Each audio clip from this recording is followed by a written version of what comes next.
Surat fire વિભાગે 2 દિવસમાં 12થી વધુ હોસ્પિટલમાં સીલ મારી દીધા છે. વરાછા સવાણી એસ્ટેટમાં 15થી વધુ સિનેમા થિયેટરને સીલ મારવામાં આવ્યા છે.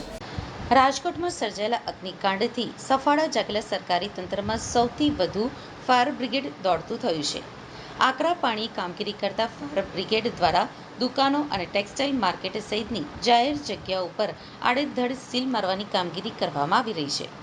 રાત દિવસ સીલિંગની જ કામગીરી કરતા ફાયર બ્રિગેડ દ્વારા છેલ્લા 2 જ દિવસમાં 12 જેટલી હોસ્પિટલ સીલ કરવામાં આવી છે. વરાછા સવાણી એસ્ટેટમાં 15થી વધુ સિનેમા થિયેટરને સીલ કરવામાં આવ્યા છે. સુરત ફાયર વિભાગે 2 દિવસમાં 12થી વધુ હોસ્પિટલમાં સીલ માર્યા છે. ફાયર સેફટી, બીયુસી અને અન્ય ક્ષતિઓને ધ્યાનમાં રાખી હોસ્પિટલો સીલ કરવામાં આવી છે.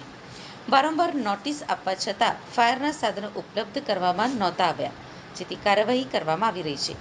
હાલમાં જે હોસ્પિટલમાં દર્દીઓ હોય તેવા વોર્ડને સીલ નથી મારવામાં આવ્યા, પરંતુ દર્દીઓ ન હોય તેવા ખાલી વોર્ડને સીલ મારવામાં આવ્યા છે. હોસ્પિટલ અતિ સંવેદનશીલ સ્થળ હોવા છતાં ફાયરની પૂરતી સુવિધા ન ઊભી કરાઈ હોવાનું સામે આવ્યું છે. ત્યારે ફાયર બ્રિગેડ દ્વારા નોટિસ આપ્યાના દિવસો બાદ રાજકોટમાં સર્જાયેલી કરુણાંતિકાને ધ્યાનમાં રાખીને કાર્યવાહી કરવામાં આવી છે. ફાયર સેફટી ઉપલબ્ધ કરાવવામાં આવે ત્યારબાદ જ સીલ ખોલવામાં આવશે.